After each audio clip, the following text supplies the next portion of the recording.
امید رکھنی چاہیے. رزق کے سلسلے میں یہ بات بھی یاد رہے کہ اگر کبھی رزق میں تنگی ہو رہی ہو تو ہو سکتا ہے کہ اس تنگی پر صبر کرنے کی وجہ سے انسان کے اتنے درجات بلند ہو جائیں کہ بہت بڑی بڑی نیکیاں بھی اس کے مقابلے میں ہیچ ہوں.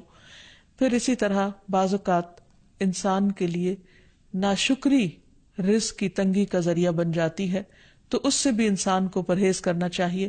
خواہ انسان کے پاس تھوڑا ہی ہو تو بھی اس پر اللہ تعالیٰ کا شکر ادا کرنا چاہیے، کیونکہ اللہ تعالیٰ کا وعدہ ہے لَإِن شَكَرْتُمْ لَأَزِيدَنَّكُمْ، اگر تم شکر ادا کرو گے تو میں تمہیں اور زیادہ عطا کروں گا. کیونکہ ہر انسان جس کے پاس جتنا بھی ہے وہ عموماً کمی کا رونا روتا رہتا ہے. اسی لیے ہمیں یہ سکھایا گیا ہے کہ رزق کے معاملے میں ہم یعنی دنیاوی معاملات میں اپنے سے نیچے والوں کو دیکھیں کہ ان کے پاس کیا ہے. تو انسان کے پاس جو کچھ بھی ہو انسان اس پر راضی ہو سکتا ہے، مطمئن ہو سکتا ہے، خوش ہو سکتا ہے اور اللہ تعالیٰ کا شکر گزار ہو سکتا ہے.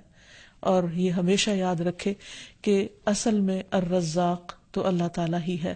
اس لیے جب بھی رزق کے معاملے میں کسی بھی قسم کی کوئی مشکل ہو، اونچ نیچ ہو، تو فوراً اللہ تعالیٰ کی طرف انسان رجوع کرے اور اللہ تعالیٰ سے خوب خوب دعائیں کرے، کیونکہ وہ دعاؤں کا سننے والا ہے، قریب مجیب ہے، بہت قریب ہے اور ہر بات کا جواب دیتا ہے.